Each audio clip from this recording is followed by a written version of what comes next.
Surgery కంటే hospital bill అంటేనే భయం. అదే మధ్య తరగతికి అందుబాటు ధరలో వైద్యం. Medistar hospitals.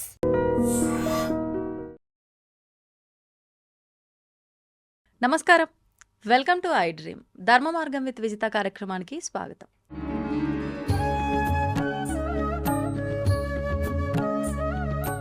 ప్రస్తుతం మనతో పాటు ఉన్నారు spiritual scientist, visionary spiritual leader, ఎన్నెన్నో దేశ విదేశాల్లో ఆధ్యాత్మిక కార్యక్రమాలు, గీతా ప్రవచనాలు ఇస్తూ ఉంటారు. దేశ విదేశాల్లో ఉన్న వాళ్ళందరికీ కూడా ఆన్లైన్లో కూడా గీతా ప్రవచనాలు, గీతా క్లాసెస్ చెప్తూ ఉంటారు. వారే గౌరంగా దర్శన్ దాస్ ప్రభుజీ. ఇప్పుడు వారితో మాట్లాడి మరిన్ని విషయాలు తెలుసుకుందాం. మనకున్న సందేహాలన్నింటినీ కూడా నివృత్తి చేసుకునే ప్రయత్నం చేద్దాం. హరే కృష్ణ ప్రభుజీ. హరే కృష్ణ. అయితే ఇప్పుడు అరటిపండు పెడితే ఏదో మారదు, లేదు ఆయనకి ఇంకేదో చేస్తే ఏదో మారదు. మారనప్పుడు ఇవన్నీ ఎందుకు చేస్తున్నాము అని అంటే ఆశించి చేస్తున్నాం. ఆశించకుండా ఇవి చేసినా నీకు ఫలితం ఉంటుంది. అది మీరు ఇందాక చెప్పిన దాన్ని బట్టి, అంటే మనం ఆరాధన చేసినా ఏం చేసినా ఆశించి చేస్తున్నాం. మనం ఆశించిన దానికి అది జరగట్లేదు అని అంటే ఖచ్చితంగా మనం ఇందాక మాట్లాడుకున్న కోపం, ద్వేషం భగవంతుడి పైన కూడా, అక్కడ మనకు ఇందాక అర్జునుడి కోడలు కాక దేవుళ్ళని మార్చితే బాగుండు అని మీరు చెప్పినట్టుగా మనం మార్చేయటము, ఇవన్నీ చూస్తున్నాం. అంటే ఒక పాపపు రాశి అక్కడంతా ఉన్నప్పుడు మనము దాన్ని దృష్టిలో పెట్టుకొని ఈ పూజలు, సరే ఈ పాపం తగ్గాలనో లేకపోతే నాకు పుణ్యం నేను మూట కట్టుకోవాలనో ఇవన్నీ చేస్తున్నాం. ఇవన్నీ కాదు, ఇవన్నీ చేస్తే ఏమీ జరగదు. ఎందుకంటే మన ప్రారంధంలో ఏముందో మనకు తెలియదు కాబట్టి. పోనీ నామం, మీరు అన్నట్లుగా భగవంతుడి నామస్మరణ చేస్తే మరి ఇవన్నీ సాధ్యపడతాయా? ఇంకా నేను ఈ అగరబత్తీలు పెట్టను, నేను ఈ అరటి పండ్లు, ఈ నైవేద్యాలు చేయను, అసలు నేను టెంపుల్కి కూడా వెళ్ళను, నేను ఇక్కడే ఉన్న ఫలంగా ఎక్కడ కూర్చున్నానో అక్కడ నిత్యము నేను స్వామి నామస్మరణ చేసుకుంటా, మరి నాకు సాధ్యపడతాయా ఇవన్నీ అంటే ఏం చెప్తారు? నామస్మరణ ఒక టాపిక్, ఓకేనా? దాని గురించి చెప్తాను. దాని ముందు నేను అగరబత్తి వెలిగించను, నైవేద్యం పెట్టను, గుడికి వెళ్ళను అంటే అలా చేయకుండా నామం చేసినా కూడా మనకి బెనిఫిట్ రావచ్చు. కానీ చేయకుండా ఎందుకు ఉండాలి? చెయ్యకూడదని నేను అనలేదు ఇంతకుముందు. ఒక సద్భావనతో చేయండి, ఒక ఒక భక్తి భావనతో చేయండి, ఒక స్వార్థపూరిత భావనతో కాదు. ఇంకొక మాట అండి, ఇది చేస్తున్నాం కదా, దీపం వెలిగిస్తున్నాం కదా, అగరబత్తి వెలిగిస్తున్నాం కదా, అరటిపండు పెడుతున్నాం కదా, కొబ్బరికాయ కొడుతున్నాం కదా అని చెప్పి పాపాలు చేస్తారు కొంతమంది. అంటే మీరు చేసే ఆ కాస్తో కూస్తో భక్తి యొక్క శక్తి ఆధారంగా మీరు పాపాలు చేశారనుకోండి, అది మహా అపరాధం అవుతుంది. ఓకే, అంటే భక్తిని వాడుకుని వచ్చిన కాస్తో కూస్తో పుణ్యాన్నో స్పిరిచువల్ క్రెడిట్స్నో వాడుకుని పాపాలు చేసామండి, మహాపరాధం అది. భక్తి ముసుగులో దుర్మార్గాలు అంటారా? ఏదో ఒకటి నాకు దానికి ట్యాగ్ లైన్ మీరు ఇచ్చుకోండి. బట్ ఇదొక, దీన్ని 10 నామాపరాధాలు ఉన్నాయి, అందులో 7వ నామాపరాధం ఇది. అంటే మనం చేసేటటువంటి ఆ భక్తి యొక్క శక్తి యొక్క ఆధారంతో మనం ఏదో పాపాలు చేస్తున్నాం, ఆ భక్తి నన్ను కాపాడుతుంది కదా అని. అది తప్పండి, భగవంతుడికి బాధపడ కలుగుతుంది, దేవుణ్ణి వాడుకుంటున్నట్టు అనమాట. సరే, ఇప్పుడు అసలు విషయం నామాన్ని దగ్గరికి వద్దాం. భక్తి మార్గాన్ని ఆచరించాలి, నైవేద్యం పెట్టండి, గుడికి వెళ్ళండి, కొబ్బరికాయ కొట్టండి, ప్రదక్షిణాలు చేయండి, సాష్టాంగ ప్రణామాలు చేయండి, అన్నీ చేయండి, ఒక భక్తి భావనతో చేయండి. కేవలం భౌతిక సుఖాలని ఆశించి మాత్రమే కాదు. ఓకే, సరే. ఇప్పుడు నామం దగ్గరికి వస్తే హరినామానికి ఎన్నెన్నో మహత్తులు ఉన్నాయండి. మధుర మధురమేతన్ మంగళం మంగళానాం సకల నిగమవల్లీ సత్ఫలం చిత్స్వరూపం సకృదపి పరిగీతం శ్రద్ధయా హేళయావ భృగువర నరమాత్రం తారయేత్ కృష్ణనామ. మధుర మధురమేతన్, మధురమైన వాటన్నింటిలోకి అత్యంత మధురమైనది కృష్ణనామం. మంగళం మంగళానం అంటే మనకి మంగళాల్ని, శుభాల్ని చేకూర్చే అన్ని ప్రక్రియల్లో కృష్ణుడి యొక్క నామజపం అన్నింటికన్నా ఉత్తమమైనది. మంగళం మంగళానం సకల నిగమవల్లి అంటే అన్ని శాస్త్రాల్ని ఒక వల్లి, ఒక క్రీపర్తో పోలిస్తే, ఒక లతతో పోలిస్తే, ఆ లతకి పుట్టినటువంటి తీయని పండు శ్రీకృష్ణ నామం. సకృదపి పరిగీతం, ఒక్కసారి మీరు ఉచ్చరించిన నామాన్ని, ఒక్కసారి ఆయన యొక్క నామాల్ని గానం చేసినా కూడా, శ్రద్ధయా హేళయావ, శ్రద్ధతో చేసినా కూడా, ఒక హేళనతో, ఒక నిర్లక్ష్యంతో చేసినా కూడా, తారయేత్ కృష్ణనామ, ఆ కృష్ణనామం మనల్ని తరింపజేస్తుంది, మనకి ఆధ్యాత్మికంగా లాభాన్ని చేకూరుస్తుంది కానీ నష్టాన్ని కాదండి. అది నామం యొక్క మహత్వం. ఇలా శ్రీకృష్ణ నామాన్ని గురించినటువంటి శ్లోకాలు ఎన్నో, కొన్ని కొన్ని వందల కొలది ఉన్నాయి మన శాస్త్రాల్లో. శత్రుచ్ఛేదైక మంత్రం సకలముపనిషద్వాక్య సంపూజ్య మంత్రం సంసారోచ్ఛేద మంత్రం సముచిత తమసః సంఘ నిర్యాణ మంత్రం సర్వైశ్వర్యైక మంత్రం వ్యసన భుజగ సందష్ట సంత్రాణ మంత్రం జిహ్వే శ్రీకృష్ణ మంత్రం జప జప సతతం జన్మ సాఫల్య మంత్రం. శత్రుచ్ఛేదైక మంత్రం, మన శత్రువులందరినీ నశింపజేసే మంత్రం అండి కృష్ణ మంత్రం. అదేమిటండి, భక్తులకు శత్రువులు లేరన్నారు ఇందాక, ఇప్పుడు శత్రుచ్ఛేదైక మంత్రం అంటున్నారు. ఇప్పుడు శత్రువులు అంటే బయట ఉన్న వ్యక్తులు కాదండి, మనలోనే ఉన్న అరిషడ్ వర్గాల శత్రువులు, మనలోనే ఉన్న కామం, క్రోధం, లోభం, మోహం, మదం, మాత్సర్యం మన శత్రువులు. మనలో ఉన్నటువంటి ఈర్ష్య, అసూయ, ద్వేషం, పగ, ఇవి మన శత్రువులు. ఆ శత్రువుల్ని పూర్తిగా నాశనం చేసే మంత్రం కృష్ణ మంత్రం. శత్రుచ్ఛేదైక మంత్రం సకలముపనిషద్వాక్య సంపూజ్య మంత్రం. అంటే అన్ని ఉపనిషత్తులు, అన్ని శాస్త్రాలు ఈ కృష్ణ మంత్రాన్ని పూజిస్తున్నాయండి. అంటే రికమెండ్ చేస్తున్నాయి ఈ మంత్రాన్ని జపించమని. ఓకే. సంసారోచ్ఛేద మంత్రం, ఈ సంసార సాగరాన్ని, ఈ సంసారంలో మనం పడే కష్టాలన్నింటినీ ఛేదించే మంత్రం కృష్ణ మంత్రం. సముచిత తమసః సంఘ నిర్యాణ మంత్రం. అంటే తమస్సు అంటే అజ్ఞానం, అజ్ఞానాంధకారం. మనల్ని అజ్ఞానాంధకారా నుంచి బయటపడేసే మంత్రం అండి ఈ కృష్ణ మంత్రం.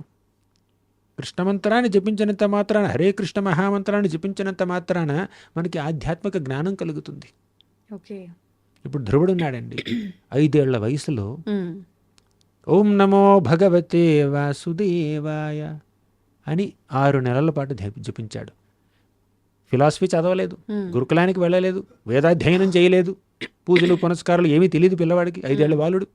అని ఒకటే చేశాడు, వాసుదేవ మంత్రాన్ని జపించాడు అంతే, 6 మాసాల పాటు అంతే. భగవంతుడి సాక్షాత్కారం కలిగింది. ఇక వాసుదేవుణ్ణి కీర్తించాలనుకున్నాడు, స్తుతించాలనుకున్నాడు ధ్రువుడు. కానీ పరిజ్ఞానం లేదు, మంత్రం తప్ప ఇంకేం తెలియదు. అప్పుడు వాసుదేవుడు ఏం చేశాడంటే తన యొక్క పాంచజన్య శంఖాన్ని తీసుకుని ధ్రువుడి తలకిలా ఆనించాడండి. అంతే. అన్ని శాస్త్రాల సారం ధ్రువుడికి అర్థమైపోయింది. కేవలం వాసుదేవ మంత్రాన్ని జపించినంత మాత్రానే అన్ని శాస్త్రాల్ని, అన్ని వేదాల్ని, అన్ని పురాణాల్ని పూర్తిగా అవగాహన చేసుకున్నాడండి ధ్రువుడు.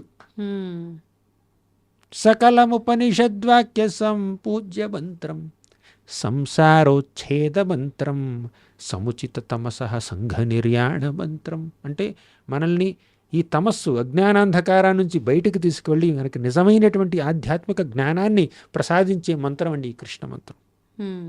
తర్వాత సర్వైశ్వర్యైక మంత్రం, అన్ని ఐశ్వర్యాల్ని కలిగించే మంత్రం కృష్ణ మంత్రం. ఐశ్వర్యం అనగానే మీకు అనిపిస్తూ డబ్బు, బంగారం, సింగారం, నగలు, నాణ్యం, మణులు, మాణిక్యాలు, అది కాదండి ఐశ్వర్యం అంటే. ఇక్కడ ఒక ఆత్మకి, ఒక జీవుడికి నిజమైనటువంటి ఐశ్వర్యం భగవంతుడి పట్ల ప్రేమ, భగవంతుడి పట్ల భక్తి. ఆ భగవద్భక్తే నిజమైన ఐశ్వర్యం. ఆ ఒక్క ఐశ్వర్యం మనకి చనిపోయిన తర్వాత కూడా మనతో పాటు వస్తుందండి. మీరు ఏ ఐశ్వర్యం ఉన్నా కూడా, పెద్ద కార్లున్నా, బంగ్లాలున్నా, నెక్లెస్లున్నా, వజ్రాల వైఢూర్యాలు ఉన్నా, ఆ ఐశ్వర్యంలో ఇసుమంత కూడా మీతో రాదండి చనిపోయిన తర్వాత. కానీ భక్తి, భగవంతుడి పట్ల ప్రేమ అనే ఐశ్వర్యాన్ని గనక మీరు సంపాదించుకుంటే మీకన్నా ధనవంతులు లేరు. అది మీ మరణం తర్వాత కూడా మిమ్మల్ని వెంటాడి వస్తుందండి. అది భక్తి సంపద. ఆ భక్తి సంపదని, ఆ ప్రేమ సంపదని, ఆ నిజమైనటువంటి ఆధ్యాత్మిక ఐశ్వర్యాన్ని ప్రసాదించేది కృష్ణ మంత్రం. సర్వైశ్వర్యైక మంత్రం వ్యసన భుజగ సందష్ట సంత్రాణ మంత్రం. మన వ్యసనాలు ఉంటాయి చూడండి, దాన్ని భుజగా అన్నారండి, పాములు. అప్పుడు పాముల్ని మనం కంట్రోల్ చేయాలంటే ఏం చేస్తాం, ఇది పాములోడు బోర కొడతాడు, లేదంటే మంత్రాలు వేస్తాడు, కొంచెం మూలికలు వేస్తాడు కదా. ఈ కృష్ణ మంత్రం అలా మూలికలాగా పనిచేస్తుందండి. ఆ బోర్లాగా పనిచేస్తుంది. కంట్రోల్లో పెట్టడానికి. మన యొక్క వ్యసనాలనే ఈ కంట్రోల్లో కాదు, చంపేయడానికి. ఓకే. మన వ్యసనాలని, దుర్వ్యసనాలని, మనం పడే కష్టాలని, మనకున్నటువంటి దురలవాట్లని పూర్తిగా సమూలంగా నాశనం చేసే మంత్రం అండి కృష్ణ మంత్రం. సర్వైశ్వర్యైక మంత్రం, వ్యసన భుజగ సందష్ట సంత్రాణ మంత్రం, జిహ్వే శ్రీకృష్ణ మంత్రం. మీ యొక్క జిహ్వతో, మీ యొక్క నాలుకతో కృష్ణ మంత్రాన్ని జపించండి. జప జప సతతం, సతతం జపించండి. జన్మ సాఫల్య మంత్రం. ఈ విధంగా మీ యొక్క జన్మ సఫలం అవుతుంది. బాగుందండి. అంటే ఇన్ని జరుగుతాయి ఒక్క మంత్రంతో, అంటే ఒక్క నామంతోటే ఇన్ని జరిగిపోతాయి. ఎందుకని అంటే ఎన్నెన్నో చేసి పేర్కొని పెట్టుకున్నాం అక్కడ. ఇవన్నీ కూడా తొలగిపోతాయి. అన్నిటికీ ఒక మంచి క్లియర్ రూట్ ఏర్పడుతుంది ఈ నామం చేయటం వల్ల, జపం చేయటం. ఎందుకు అంత గొప్పతనం, ఎందుకు ఆ నామానికి? అభిన్నత్వ నామనామిను. దీని అర్థం ఏమిటంటే, నామ అంటే నామానికి, నామి అంటే ఆ నామాన్ని కలిగినటువంటి వ్యక్తికి తేడా లేదండి. ఇప్పుడు మీకు మీ పేరుకి ఒక తేడా ఉంది, నాకు నా పేరుకి ఒక తేడా ఉండొచ్చు. కానీ భగవంతుడికి ఆయన పేరుకి తేడా లేదండి, వ్యత్యాసమే లేదు. మీరు కృష్ణ అంటే కృష్ణుడి యొక్క స్వరూపంలో ఎంత శక్తి ఉందో ఆ శక్తి అంతా ఈ ఒక నామంలోనే ఉంది. అందుకే శ్రీ చైతన్య శిక్షాష్టకంలో ఏమంటారంటే, నామ్నామకారి బహుధా నిజ సర్వశక్తి తత్రార్పిత నియమిత స్మరణీయన కాల. నామ్నామకారి బహుధా అంటే భగవంతుడి యొక్క నామాలు ఎన్నో ఉన్నాయి. నిజ సర్వశక్తి, భగవంతుడి యొక్క సర్వశక్తుల్ని ఆ యొక్క నామంలో ఆయన నిక్షిప్తం చేశాడండి. కృష్ణ అనే నామంలో కృష్ణుడి యొక్క స్వరూపంలో ఎంత శక్తి ఉందో ఆ శక్తి అంతా కృష్ణ నామంలో ఉంది. గోవింద అనేటటువంటి ఒక నామంలో ఆ గోవిందుడి యొక్క వ్యక్తిత్వంలో ఎన్ని గుణగణాలు ఉన్నాయో, ఎంత పవర్ ఉందో, ఎంత శక్తి ఉందో అదంతా ఒక నామంలో నిక్షిప్తమై ఉందండి. అందుకే ఆ నామాన్ని గురువు దగ్గర నుంచి, నామాలు కలిగినటువంటి ఒక మంత్రాన్ని గురువు దగ్గర నుంచి స్వీకరిస్తే, ఆ స్వీకరించినటువంటి ఆ మంత్రాన్ని, నామాన్ని జపిస్తే అప్పుడు మనం భగవంతుడి దగ్గర అవుతాం. ఈ భౌతిక విషయాలన్నింటి నుంచి దూరం అవుతాం. అది అంటే ఆ నామంలో భగవంతుడికి ఎంత పవర్ ఉందో అంత పవర్ ఇందులో నామంలో వచ్చేసింది. ఆయన ఇన్వెస్ట్ చేశాడు అనమాట పూర్తిగా. నాకు నా నామానికి తేడా లేదు.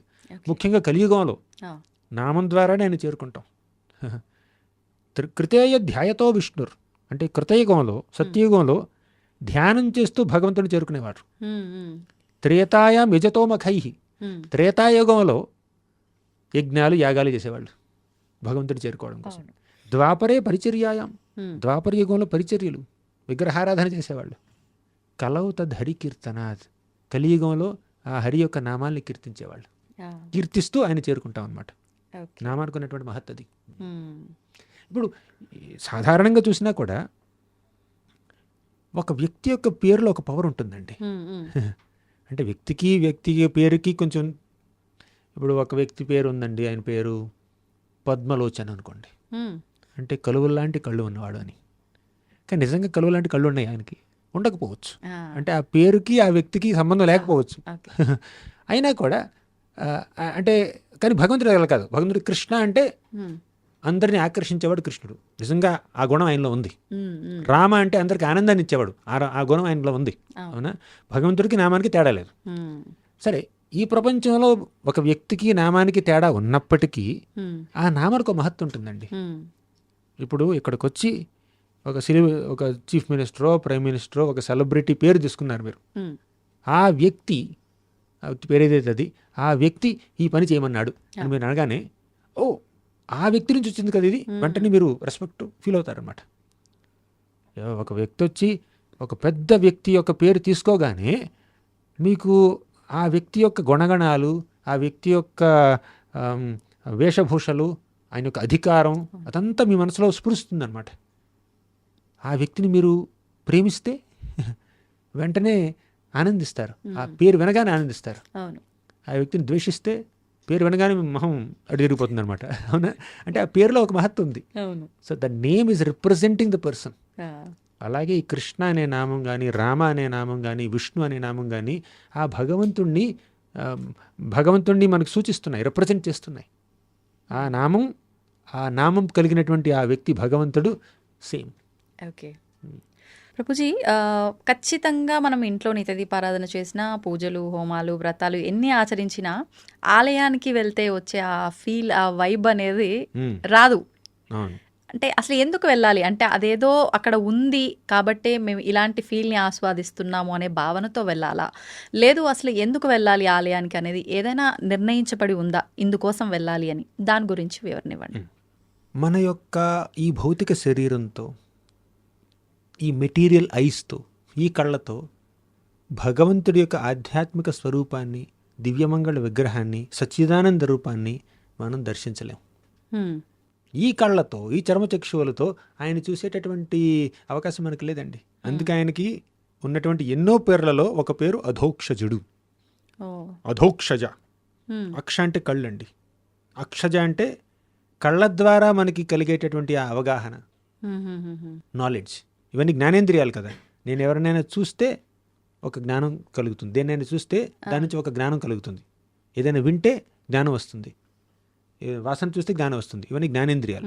అంటే కళ్ళ ద్వారా పొందేటటువంటి జ్ఞానం, ఆ అనుభవం, దాన్ని అక్షజ అంటారు. కానీ భగవంతుడి పేరు అధోక్షజ. అంటే మీరు కళ్ళ ద్వారా ఆయన చూడలేరు.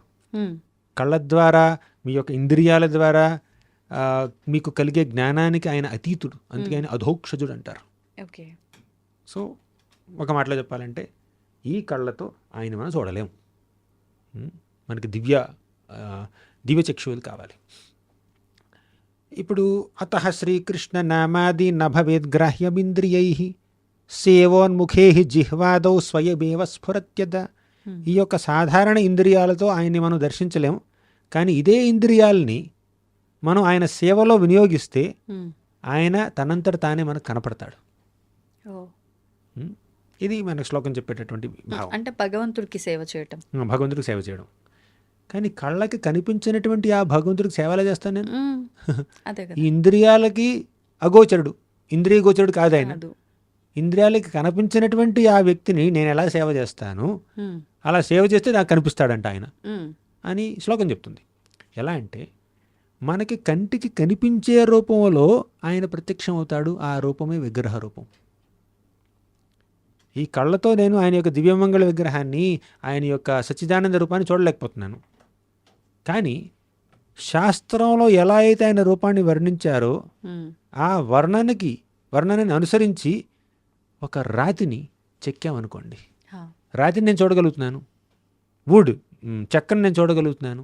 మెటల్, బ్రాస్, బంగారాన్నో వెండినో ఇత్తడినో నేను చూడగలుగుతున్నాను. ఇప్పుడు ఈ మెటీరియల్స్తో ఒక విగ్రహాన్ని చెక్కారనుకోండి, ఎలా చెక్కుతారు? శాస్త్రాల్లో ఆయన యొక్క వర్ణన ఎలా ఉందో అలా. కృష్ణుడు త్రిభంగ రూపంలో ఉంటాడు. విష్ణువు ఏమిటంటే శంఖచక్ర గదాపద్మాలు ధరించి 4 చేతులతో ఉంటాడు. అలాగే శ్రీరామచంద్రుడు ధనుర్బాణాలు ధరించి ఎలా ఉంటాడు అనేటువంటి ఒక డిస్క్రిప్షన్ ఉంది కదా శాస్త్రాల్లో. ఆ డిస్క్రిప్షన్కి అనుగుణంగా ఈ విగ్రహాన్ని ఇలా చెక్కారు.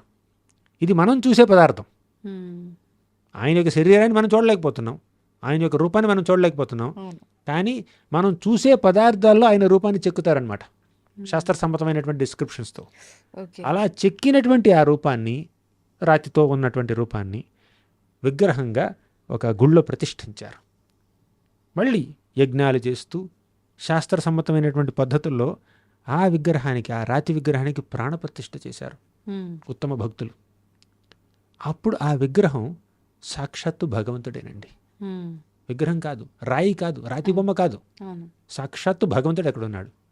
అలా భగవంతుడి యొక్క విగ్రహాన్ని ప్రాణప్రతిష్ఠ చేసినటువంటి చక్కటి శిల్పులు శాస్త్ర సమ్మతమైనటువంటి వర్ణనని ఆధారం చేసుకుని చెక్కినటువంటి ఆ రూపాన్ని, ప్రాణప్రతిష్ఠ చేసినటువంటి ఆ రూపాన్ని మనం దర్శించుకుంటే సాక్షాత్తు భగవంతుడిని దర్శించుకుంటున్నట్టు. ఇప్పుడు మనం అలా గుడికి వెళ్ళి భగవంతుని దర్శించుకుంటున్నాం అనుకోండి, ఆయనే చూస్తున్నట్టు. కానీ మనం ఆయన్ని చూసేటప్పుడు ఇంకో విషయం జరుగుతుంది. ఏంటండి? ఆయన మనల్ని చూస్తున్నాడు. మనం ఆయన్ని చూడడం మాత్రమే కాదండి, ఆయన మనల్ని చూస్తున్నాడు. మనం ఆయన్ని చూస్తే ఆయన మనం ఒక రకంగా అర్థం చేసుకుంటాం. కానీ ఆయన మనల్ని చూస్తే ఆయన యొక్క ప్రేమ వీక్షణాల్లో మనం స్నానం చేస్తాం, ఆయన యొక్క అనుగ్రహంలో మనం స్నానం చేస్తాం. ఆయన యొక్క ప్రేమ వీక్షణాలు, ఆయన యొక్క చిరుమందహాసం మన మీద పడ్డాయి అనుకోండి, మనలో ఉన్నటువంటి ఆ భౌతిక వాంఛలు, అనవసరమైనటువంటి ఆలోచనలు, ఆదుర్ద, ఆందోళన అన్నీ తొలగిపోయి మనసులో ఒక ప్రశాంతత ఏర్పడుతుంది, మనసులో భక్తిభావం కలుగుతుంది. మీరు అన్నట్టు ఇందాక పాజిటివిటీ వస్తుంది, నెగిటివిటీ పోయి. అంటే ఆయన యొక్క ఎనర్జీ వల్ల మనలో ఉన్న నెగిటివ్ ఎనర్జీ పోయి పాజిటివ్ ఎనర్జీ వస్తుంది. అందుకే గుడికి వెళ్ళినప్పుడు విగ్రహం ముందు కొంత సమయం ఉండండి, గుడి ప్రాంగణంలో కూర్చోండి. ఎందుకంటే అక్కడ ప్రాణప్రతిష్ఠ చేశారు, అది భగవంతుడి యొక్క నిలయం, భగవంతుడి యొక్క భగవంతుడి యొక్క ఇల్లు, అది ఆయన గృహం కాబట్టి ఆయన యొక్క ప్రభావం ఆ ఆలయ ప్రాంగణం మొత్తంలో ఉంటుందండి. ఆ ఆరాలో ఎంతో మహత్తు నిండినటువంటి, ఎంతో శక్తి నిండినటువంటి ఆ ప్రాంగణంలో మీరు కూర్చుంటే మీ మనసులో ఉన్నటువంటి అపవిత్రత పోయి మీరు పవిత్రులవుతారు. ఎలా తెలుస్తుంది ప్రభుజీ? అంటే మనం ఆయనను చూస్తున్నాం, అది మన క్లారిటీ ఉంది, ఆయన చూపు మన మీద ఉంది అని. దాంట్లో నమ్మకం ఉండాలి. క్లారిటీ ఉందన్నారు. క్లారిటీ ఎక్కడి నుంచి వస్తుందండి? ఒక ఫెయిత్, ఒక నమ్మకం నుంచి వస్తుంది, విశ్వాసం నుంచి వస్తుంది. ఇప్పుడు ఆయన భగవంతుడని నమ్మినప్పుడు మీరు ఆయన చూస్తున్నారు, ఆయన మీరు చూస్తున్నాడని ఎందుకు నమ్మట్లేదండి? మీరు పెట్టేటటువంటి ఆ నైవేద్యం ఆయన తింటున్నాడని నమ్మాలి. ఒక స్టోరీ చెప్తాను వినండి. ఈ సందర్భంలో ఒకసారి ఒక గురువు గారు పిల్లలందరికీ పాఠం చెప్తున్నాడు. భగవద్గీతలో శ్లోకాలు చెప్తున్నాడు అనమాట. ఏమని? పత్రం పుష్పం ఫలం తోయం యో మే భక్త్యా ప్రయచ్చతి తదహం భక్త్యుపహృతం అశ్నామి ప్రయతాత్మనః. అంటే పత్రమైన అంటే ఆకు, పుష్పమైన పువ్వు, ఫలం పండు, తోయం నీరు, ఈ నాలుగింట్లో ఏదైనా, ఈ నాలుగే కాదు ఇంకా ఏదైనా కూడా ఒక భక్తితో భగవంతుడికి సమర్పిస్తే ఆయన స్వీకరిస్తాడు. అది శ్లోకం యొక్క అర్థం. ఈ శ్లోకాన్ని మన గురువు గారు పిల్లలందరికీ చెప్పాడు. ఒక పిల్లాడు అడిగాడు, లేచి నిలబడ్డాడు, మీరు ఏదైనా భక్తితో భగవంతుడికి నివేదన చేస్తే ఆయన స్వీకరిస్తాడు అని శ్లోకం చెప్తున్నారు. మీరు ప్రతిరోజు మీరు భగవంతుడికి నైవేద్యం పెడుతున్నారు, కానీ ఆయన ఒక్క మెతుకు కూడా తినట్లేదు. అంతే కదా, దేవుడి దగ్గర నైవేద్యం పెడతారు, పండో లేదో పెడతారు, గంట కొడతారు, మంత్రం చదువుతారు, ఆయన ముందు ఒక 10 నిమిషాలు ఉంచుతారు, మళ్ళీ తీసుకుని మనమే తినేస్తాం అనమాట. ఒక్క మెతుకు కూడా తగ్గదు. 4 లడ్డూలు దేవుడికి నివేదన చేస్తే 4 లడ్డూలు యాజ్ ఇట్ ఈస్గా ఉంటాయి. ఒక బూందీ, ఒక చిన్న ఇది కూడా తగ్గదు అనమాట. అప్పుడు పిల్లాడు అన్నాడు, ఆయన నిజంగా స్వీకరిస్తే ప్లేట్ ఖాళీ అవ్వాలి కదా, ప్లేట్లో పెట్టిన ఫుడ్ అలాగే ఉంది. ఇంకా చెప్పాలంటే వేడి ఫుడ్ పెడుతున్నారు, అది చల్లబడి బయటకు వస్తుంది. అంతకు మించి తేడా కనిపించట్లేదు నాకు. అంటే మీరు పెట్టినటువంటి క్వాంటిటీలో అలాగే ఉంది, తగ్గట్లేదు. అంటే మన గురువుగారు ఏమన్నారంటే, ఆయన నువ్వు తిన్నట్టు తినడు, నీలాగా చేతులతో కలుపుకుని నోటితో తినడం ఆయనకు అవసరం లేదు, కళ్ళతో చూసి తినేస్తాడు అని చెప్పాడు. కానీ పిల్లాడికి అర్థం కాలేదు.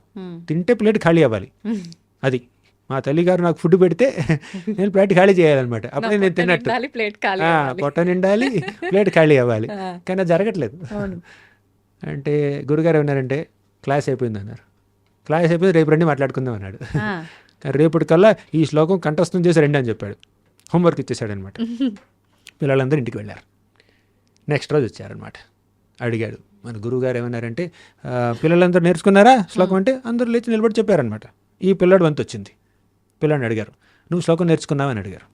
చెప్పాడు పిల్లాడు, తెలివైనవాడు, మంచి జ్ఞాపక శక్తి ఉన్న పిల్లాడు. వెంటనే లేచి పత్రం పుష్పం ఫలం తోయం యోమే భక్త్యా ప్రయచ్చతి తదహం భక్త్యుపహృతం అశ్నామి ప్రయతాత్మనః అని ఒక్క తిప్పుకోకుండా చాలా కాన్ఫిడెన్స్గా చెప్పేశాడనమాట. అప్పుడు గురుగారు ఏమన్నారంటే, ఈ శ్లోకం నువ్వు ఎక్కడ నేర్చుకున్నావు అన్నారు. నేను చెప్పారు కదా మీరు అన్నారు. సరే ఎలా ప్రాక్టీస్ చేసావు అంటే, పుస్తకం చూశాను, నా దగ్గర భగవద్గీత ఉంది, భగవద్గీత చూశాను, చూసి చాలాసార్లు చదివాను, మీరు చెప్పిన ట్యూన్లో చూసి చాలాసార్లు చదివాను, చూడకుండా కొన్నిసార్లు చదివాను, మళ్ళీ చూసి చదివాను, మళ్ళీ చూడకుండా చదివాను, అలా కొన్నిసార్లు చదివితే పూర్తిగా నా మెమరీలోకి వెళ్ళిపోయింది అని చెప్పాడు. ఆహా, శ్లోకం నీ మెమరీలోకి వెళ్ళిపోయిందా అంటే, వెళ్ళిపోయింది అన్నాడు. చూడకుండా చెప్పాను కదా అన్నాడు. సరే, శ్లోకం నీ మెమరీలోకి వెళ్ళిపోయింది, పుస్తకంలో నుంచి మాయమైందా అంటే, పిల్లడు లేదే, పుస్తకం ఓపెన్ చేసి చూపించాడు. ఇప్పుడు ఈ శ్లోకం పుస్తకంలోనే ఉంది, నీ మైండ్లోనే ఉంది, నీ జ్ఞాపకంలోనే ఉంది. అలాగే భగవంతుడికి నువ్వు పెట్టే నైవేద్యం ఆయన పొట్టలోనూ ఉంటుంది, నీ ప్లేట్లోనూ ఉంటుంది. అంటే ఆయన తినడం నువ్వు నేను తిన్నట్టు చేతులతో కలుపుకుని నోటితో నవ్వులి మింగి అలా తినాల్సిన అవసరం లేదు. ఆయన స్పిరిచువల్గా తింటాడు, మెటీరియల్గా తినడు. కళ్ళకి కనిపించే విధంగా తినాల్సిన అవసరం లేదండి. కళ్ళకి కనిపించకుండానే మీరు పెట్టిన నైవేద్యం అంతా పూర్తిగా ఆవురావురమని తినేస్తాడు. అది మీ కళ్ళకి కనిపించకపోవచ్చు, కానీ తింటున్నాడన్న విశ్వాసం మనకు ఉండాలి. మీరు కర్టన్ మూసినప్పుడు లోపల ఆయన అదంతా ఆరగిస్తున్నాడండి, కానీ అది మన కంటికి కనిపించదు. మొత్తం తినేస్తే అప్పుడు మనం ఇంకో కంప్లైంట్ చేస్తాం, పెట్టిందంతా తినేసాడు నాకేం మిగిల్చలేదని. అసలు మనం పెట్టేటప్పటికి ఎక్స్పెక్టేషనే తినకూడదు, నేను తినాలి అదంతా. అవునా? అది ఉంటుంది, కొంతమందిలో ఉంటుంది. కానీ ఆయన తింటున్నాడండి, భక్తితో పెడితే తింటాడు. సింపుల్. అలాగే విగ్రహం కూడా మనం భక్తితో ఏ నైవేద్యం పెట్టినా కూడా విగ్రహం స్వీకరిస్తుంది. భగవంతుడు స్వీకరిస్తున్నాడు. రాముడిలా, కృష్ణుడిలా, విష్ణువులా, నరసింహస్వామిగా ఏ రూపంలో ఆ విగ్రహం అక్కడ మీకు భాసిల్లితే ఆ రూపంలో మన సేవని స్వీకరిస్తున్నాడు, మనం పెట్టే నైవేద్యాన్ని తింటున్నాడు, మన భక్తికి ప్రతిస్పందిస్తున్నాడు, మనల్ని తన ప్రేమ వీక్షణాలతో పూర్తిగా ముంచేస్తున్నాడు. ఆ విశ్వాసం మనకు ఉండాలండి. అసలు భక్తిలో మొదటి స్టేజ్ ఏమిటంటే శ్రద్ధ, భగవంతుడి పట్ల విశ్వాసం. ఆయన ఉన్నాడు, ఆయన ఉరికి మీద విశ్వాసం, ఆయన యొక్క కృప మీద విశ్వాసం చూపించు, అప్పుడు నేను నమ్ముతానంటే చూసే అర్హత నీకుందా? ముందు నమ్ము, కనిపిస్తాడు. ఇక్కడే చాలామందికి ఇది వస్తుందన్నమాట. ఇప్పుడు ఒక చీఫ్ మినిస్టర్నో ప్రైమ్ మినిస్టర్నో చూడడానికి ఒక సాధారణ పౌరుడికి అపాయింట్మెంట్లు కావాలి. జీవితం అంతా కూడా అపాయింట్మెంట్ రాకపోవచ్చు. అంటే కేవలం ఒక దేశాన్నో, ఒక రాష్ట్రాన్నో, ఒక జిల్లానో పరిపాలించే ఒక అధినేతను చూడడానికే నీకు ఒక అర్హత కావాలంటే ఈ సృష్టి మొత్తానికి ఆధారభూతుడైనటువంటి అఖిలాండ కోటి బ్రహ్మాండ నాయకుడైనటువంటి ఆ భగవంతుడిని చూడడానికి ఎంత అర్హత కావాలి? కానీ దేవుడి విషయంలో డిమాండ్ చేస్తారు, ముందు నాకు కనపడము, నేను పూజ చేస్తాను అంటారు. నువ్వు పూజ చేయి, అప్పుడు కనిపిస్తాడు. సింపుల్. క్వాలిఫికేషన్ ఉండాలి కదా, చీఫ్ మినిస్టర్ చూడాలంటే క్వాలిఫికేషన్ ఉండాలి, ఒక ప్రొసీజర్ ఫాలో అవ్వాలి. అలాగే నువ్వు భక్తి మార్గం అనే ఈ ప్రొసీజర్ని ఫాలో అయితే భగవంతుడు కనిపిస్తాడు. చీఫ్ మినిస్టర్ని చూడడం కన్నా ఈజీ దేవుడిని చూడడం, అంతే. ప్రైమ్ మినిస్టర్ని చూడడం కన్నా ఈజీ దేవుడిని చూడడం. కానీ దానికి ఒక పద్ధతి ఉంది, ఫాలో అవ్వండి. అది ప్రభుజీ, కొంతమంది అంటే మన ఈ నేత్రాలతో మనం భగవంతుని చూడలేము, కానీ కొన్ని ప్రొసీజర్స్ ఉంటాయి, ఫాలో అయితే మనం భగవంతుని చూడొచ్చు. కొంతమంది నిజంగానంటే ఎక్కువ సాధన చేసిన వాళ్ళకు, ఎక్కువగా ఆ ధ్యానంలో ఉన్న వాళ్ళకి భగవంతుడు ఏదో ఒక రూపంలో ఆజ్ఞ ఇస్తున్నాడు అని చెప్పి కొంతమంది పుస్తకాలు రాస్తూ ఉంటారు. నాకు స్వయాన స్వామి అంటే నాకు ఇట్లా వచ్చి చెప్పారు కల్లో అని చెప్పి ఇలా చెప్పి పుస్తకాలు రాసేస్తూ ఉంటారు. ఇవన్నీ నమ్మొచ్చు అంటారా ప్రభుజీ? అంటే డిపెండ్స్. ఇప్పుడు చాలామంది ఆచార్యులు, వైష్ణవాచార్యులు పుస్తకం రాశారండి. ఇప్పుడు వ్యాస భగవానుడు శ్రీమద్ భాగవతాన్ని రచించాడు. ఆయన గురువు గారు అయినటువంటి నారదుముని వ్యాసుడికి చెప్పినటువంటి భాగవతం చిన్నది, కానీ వ్యాసుడు రాసినటువంటి భాగవతం 18,000 శ్లోకాలు ఉన్నాయి. అలాగే రామాయణాన్ని రచించినటువంటి వాల్మీకి మనసులోనే మొత్తం స్ఫురణ జరిగింది అనమాట ఆయనకి. ఆ బ్రహ్మదేవుడి యొక్క అనుగ్రహంతో, భగవంతుడు శ్రీరామచంద్రుడి యొక్క అనుగ్రహంతో వాల్మీకి రామాయణంలో జరిగినటువంటి సంఘటనలన్నీ కళ్ళలో కనిపించాయి, ఆయన యొక్క ధ్యానంలో కనిపించాయి, చూసి రాశాడు ఆయన. అవునా? అది ఆచార్యులకి సాధ్యం, మహాభక్తులకి సాధ్యం, సాధారణ వ్యక్తులకి సాధ్యం కాదు. సాధారణ వ్యక్తులకి అది ఊహాగమనం కావచ్చు, వాళ్ళు ఊహించి రాయొచ్చు. కానీ మహాభక్తులైతే భగవంతుడిచ్చినటువంటి ప్రేరణతో, స్ఫూర్తితో రాస్తున్నారు వాళ్ళు. అంటే వీళ్ళంతా కూడా ఒక పర్పస్తో స్వామియే ఆయన లీల ఇలా పుట్టించారు, వాళ్ళతో ఇలా చేయించారు, పర్పస్ తోటే వాళ్ళని భూమిపైకి తీసుకొచ్చారు అనుకోవచ్చు అంటారా ప్రభుజీ? ఎవరి గురించి మాట్లాడుతున్నారు? ఇప్పుడు ఎవరైతే కొంతమంది ఇలా భగవంతుడు వాళ్ళు ఒక ప్రేరణ కల్పించి రాశారు, చేశారు, ఇలా మాట్లాడుతూ ఉంటామో ఇప్పటికీ మనం వింటూ ఉన్నాం కొన్ని. అటువంటి వారిని స్వామియే ఆ కారణంతోటే సృష్టించారు అనుకోవచ్చు అంటారా? అది పాసిబిలిటీ, అది జరగచ్చు.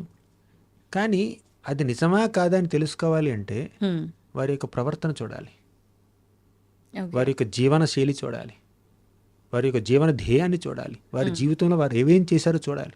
ఇప్పుడు రామానుజాచార్యులు వారు ఉన్నారు, ఎన్నెన్నో విగ్రహాలని ప్రతిష్ఠించి ఎంతెంతో భక్తి మార్గాన్ని ప్రచారం చేశారు. ఆయన యొక్క శిష్యుల్ని చూడాలి. ఇప్పుడు రామానుజాచార్యులు ఆచార్యులు అన్న విషయానికి నిరూపణ ఎక్కడ కావాలంటే అక్కడ దొరుకుతుంది మీకు. అంటే ఆయన జీవితం పూర్తిగా భగవంతుడి యొక్క సేవకే అంకితం అన్న విషయం చాలా తేటతెల్లంగా తెలిసిపోతుంది అనమాట. కానీ సాధారణ వ్యక్తులు ఏదో పుస్తకం రాయొచ్చు, ఏదో పోయం రాయొచ్చు, పాట రాయొచ్చు, కానీ వారి జీవన శైలిలో భక్తి కనిపిస్తుందా మీకు?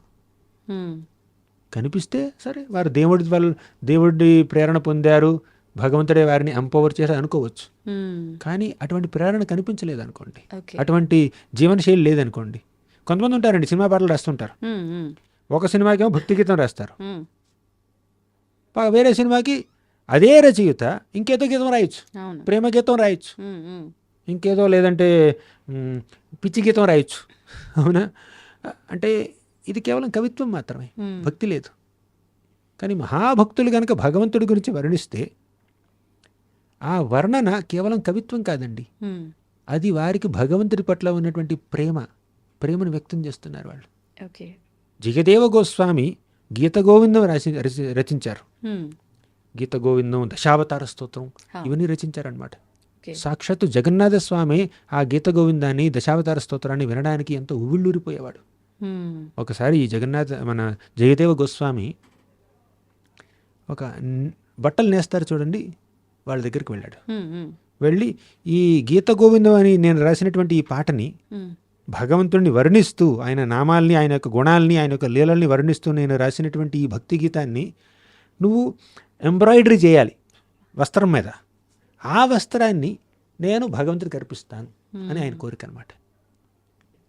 ఈ నేతగాళ్ళు ఏమన్నారంటే, ఖచ్చితంగా చేస్తాం స్వామి, కానీ మేము ఈ కుట్టేటప్పుడు, అల్లిక చేసేటప్పుడు మీరు ఆ పాట పాడాలి. మీరు పాడుతుంటే ఆ పాట వింటూ, ఆ మధుర గానాన్ని వింటూ మేము కొడతాం అని అన్నారు. ఆయన ఒప్పుకున్నాడు.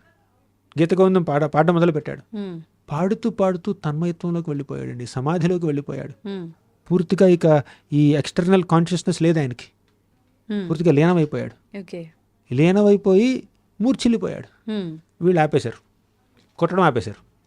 అంటే పాట వినట్లే కదా. వెంటనే అక్కడ ఒక వ్యక్తి వచ్చాడు. వ్యక్తి వచ్చి, నేను ఈ జయదేవి గోస్వామి తమ్ముడిని, నేను పాడతాను, మీరు కంటిన్యూ చేయండి కొట్టడం అన్నాడు. ఆయన పాడాడు, కొట్టడం పూర్తయింది. ఆ వచ్చిన వ్యక్తి వెళ్ళిపోయాడు. ఇంతలో జయదేవి గోస్వామి తేరుకుని, సారీ నేను తన్మయత్వంలోకి వెళ్ళిపోయాను, నేను కొట్టడం ఎంతవరకు వచ్చిందంటే, అయిపోయింది, మీ తమ్ముడు వచ్చి పాడేశాడు. తమ్ముడా? నాకు తమ్ముడే లేడే, ఎలా ఉన్నాడు ఆ వ్యక్తి అంటే వీళ్ళు వర్ణించారు. ఆహా, సాక్షాత్తు శ్రీ జగన్నాథ స్వామి స్వయంగా వచ్చి నేను రాసినటువంటి పాటని ఆయనే నోటితో పాడి ఆయనే కుట్టించుకున్నాడు ఆయన వస్త్రాన్ని అని అన్నాడు. అంటే అటువంటి భక్తులు ఉన్నారండి. ఎవరైనా భక్తులు భక్తి గీతాన్ని రాస్తే చాలామంది భక్తులు ఉన్నారు. జయదేవ గోస్వామి, అన్నమాచార్యులు, శ్రీరామ దాసు, అలాగే భక్తి వినోద్ ఠాకూర్ అని చాలామంది మహాభక్తులు భక్తి గీతాల్ని రచిస్తే ఆ రచించినటువంటి ఆ భక్తి గీతాల్ని భగవంతుడు ఎంతో బువ్వుళ్ళూరుతూ ఆస్వాదించాడండి. వారు రచించినటువంటి పుస్తకాలని కానీ పాటల్ని కానీ భగవంతుడు ఆమోదిస్తున్నాడు, ఆనందిస్తున్నాడు. పైగా వారి యొక్క జీవన శైలిలో వారి యొక్క భక్తి ప్రపత్తులు కనిపిస్తున్నాయి. కానీ అటువంటి భక్తి ప్రపత్తులు కనిపించకుండా ఏదో సీరియల్కో సినిమాకో భక్తి గీతాన్ని రాస్తారు, తర్వాత ఇంకా వేరేదో పనులు చేస్తారు, వేరే పాటలు రాస్తూ ఉంటారు. అంటే ఇది ఈ పాట ఆ పాట ఇదే కాలం నుంచి వచ్చింది. వారి యొక్క జీవనశైలి ఇంకో రకంగా ఉంది. వారు భగవంతుడి ప్రేరణ అని మనం అనుకోలేం కదా, కమర్షియల్గా చేస్తున్నారు.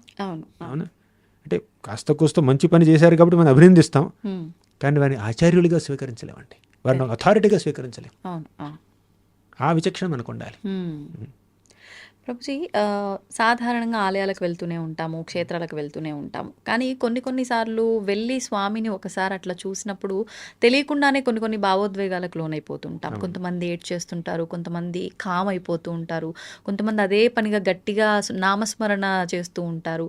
ఎందుకని అంటే ఎప్పుడు వెళ్తూనే ఉంటాము, కొన్నిసార్లు తెలియని అనుభూతి ఎందుకు కలుగుతుందంటారు? అది ఆ సమయంలో వారికి భగవంతుడితో ఒక ప్రత్యేకమైనటువంటి ఒక కనెక్షన్ ఏర్పడిందండి. కొన్నిసార్లు మీకు గూస్ బంప్స్ వస్తూ ఉంటాయి.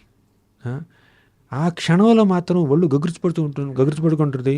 ఒక వ్యక్తి మీద ఒక ప్రత్యేకమైనటువంటి ప్రేమ కలగచ్చు, అభిమానం కలగచ్చు.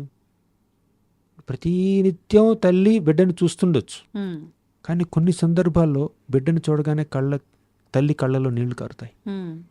బిడ్డ ఏదైనా సాధించి రావచ్చు, లేదంటే ఏమైనా దెబ్బ తగిలి ఉండొచ్చు, ఇంకేదైనా కష్టాల్లోనూ మహాసుఖంలోనూ ఉండుండొచ్చు. అది చూసి తల్లి కళ్ళల్లో ఆనంద బాష్పాలు కలగచ్చు, లేదంటే ఏదైనా బాధతో కన్నీళ్లు కావచ్చు. ఆ కన్నీళ్ళు ప్రతినిత్యం కనిపించవు. ఆ క్షణంలో ఒక ప్రత్యేకమైనటువంటి అనుభూతి కలిగింది. అది మన యొక్క సాధారణ డే టు డే ఇంటరాక్షన్స్లో కూడా మనం చూస్తుంటాం. ఇక భగవంతుడి విషయానికి వస్తే చాలామంది భక్తులు భగవంతుని ఆరాధిస్తున్నా కూడా పూజిస్తున్నా కూడా కొన్ని ప్రత్యేక సందర్భాల్లో, పండుగల్లో, ఒక జన్మాష్టమి, శ్రీకృష్ణ జన్మాష్టమి వచ్చింది, శ్రీరామ నవమి వచ్చింది, నరసింహ చతుర్దశి వచ్చింది. ఆ సందర్భాల్లో భగవంతుడి గురించి కాస్త విన్నా, కాస్త మాట్లాడినా, కీర్తన చేసినా ఒక ప్రత్యేకమైనటువంటి అనుభూతి కలుగుతుంది. ఆ అనుభూతి ఎందుకు? ఆ రోజు, ఆ ముహూర్తంలో, ఆ సందర్భంలో భగవంతుడి యొక్క కృప అపారంగా ఉంది. అంటే అంతమంది కలిసి వచ్చారు కాబట్టి ఆయన ఎంతో ప్రసన్నుడిగా ఉన్నాడు. అప్పుడు దానివల్ల మనకు ఒక ఎక్స్టసీ రావచ్చు, ఒక తన్మయత్వం రావచ్చు, లేదంటే కొన్ని ప్రదేశాల ఎనర్జీ ఉండొచ్చు. మనం సాధారణంగా మనం గుడికి వెళ్తుంటా వస్తూ ఉంటాం, అది కొంచెం నార్మల్గా ఉండొచ్చు. కానీ కొన్నిసార్లు ఈ వృందావన ధామానికో, ద్వారకా నగరానికో, లేదంటే అయోధ్యకో, తిరుపతికో, శ్రీరంగంకో, ఇటువంటి పుణ్యక్షేత్రాలకు వెళ్ళినప్పుడు ఆ క్షేత్రంలో ఒక మహత్వం ఉంటుంది. ఆ క్షేత్ర యొక్క వాతావరణ మహిమ వల్ల మనలో ఒక ప్రత్యేకమైనటువంటి అనుభూతి కలగవచ్చు. ఇదంతా భగవంతుడికి అనుగ్రహం. కానీ కొంతమంది ఉంటారండి, వారికి అనుభూతి కలగట్లేదు, కలిగినట్టు నటిస్తుంటారు డిస్ప్లే చేయడం కోసం, జనాల యొక్క పబ్లిక్ అటెన్షన్ కోసం, వీళ్ళు మహాభక్తులు అనిపించుకోవడం కోసం. అదంతా మోసగాళ్ళు అనమాట. నిజంగా అనుభూతి పొందేవాళ్ళు ఒక రకం జెన్యూన్గా, ఇంకొంతమంది కొంచెం నటిస్తారనమాట, అది ఒక రకం అంతే. కానీ అన్నీ ఆయన చూస్తున్నాడు. నలుగురి కోసం మనం ఎన్ని ఆటలు ఆడినా పరమాత్మ దగ్గర ఏ ఆటలు ఆడలేమో, అవి సాగవు కూడా. ఆ విషయాన్ని మర్చిపోతున్నారు. అందరి హృదయాల్లో ఒక సీసీ కెమెరా ఉందండి. ఆ సీసీ కెమెరాకి అన్లిమిటెడ్ మెమరీ ఉందండి. సృష్టి ప్రారంభం నుంచి ఇప్పటి వరకు మీరు చేసినటువంటి ప్రతి పని, మీ మనసులో కదిలినటువంటి ప్రతి ఆలోచన, మీరు చేసినటువంటి ప్రతి కార్యం రికార్డ్ అయి ఉందండి. ఆ పరమాత్మ, ఆ CC camera, special CC camera, పరమాత్మ అనే సీసీ కెమెరా అన్నీ రికార్డ్ చేస్తుంది అనమాట. ఫుల్ హెచ్డి క్వాలిటీ విజువల్స్ అన్నీ రికార్డ్ అయ్యండి అనమాట. మనం ఆయన్ని నుంచి తప్పించుకోవాలి. అంతే, ప్రతి ఒక్కరు గుర్తుపెట్టుకోవాల్సిందే. చాలా సంతోషం ప్రభుజీ, చాలా మంచి విషయాలు, చాలా చక్కటి వివరణ ఇచ్చారు. నిజంగా చాలా సంతోషంగా ఉంది మీతో ఇంతసేపు మాట్లాడినందుకు, ఇన్ని విషయాలు మీ ద్వారా నేను తెలుసుకున్నందుకు. మీరు మంచి ప్రశ్నలు అడిగారు. మీరు అడిగిన ప్రశ్నకి నేను సమాధానం ఇస్తే ఆ సమాధానం ఆధారంతో ఇంకా మంచి క్వశ్చన్స్ అడుగుతున్నారు. సో మీరు ఎక్స్ట్రాక్ట్ చేశారనమాట ఇవన్నీ. ధన్యవాదాలు Prabhuji. Hare Krishna. And for more videos, Please subscribe to iDream. Please subscribe to iDream. Please subscribe iDream. And please subscribe to iDream. For more videos, subscribe to iDream. please like, share and subscribe to the channel. Congratulations, iDream. Subscribe to iDream. Subscribe to iDream. So subscribe to iDream Media. iDream ki iDream team అందరికి huge congratulations. Please subscribe iDream Media. Please subscribe to iDream. Subscribe iDream. Please subscribe to iDream. iDream అంటే నా కళల ఛానల్ను subscribe చేసుకున్న నోరు తిరుగుతలేదు, మీరైతే గంట గుర్తు కొట్టండి. For more such videos, please subscribe to iDream. Subscribe to iDream. Please subscribe to iDream. Please subscribe iDream Media. Please do subscribe to iDream. Please subscribe to iDream Media. For best entertainment and information, please subscribe iDream. And don't forget to subscribe to iDream.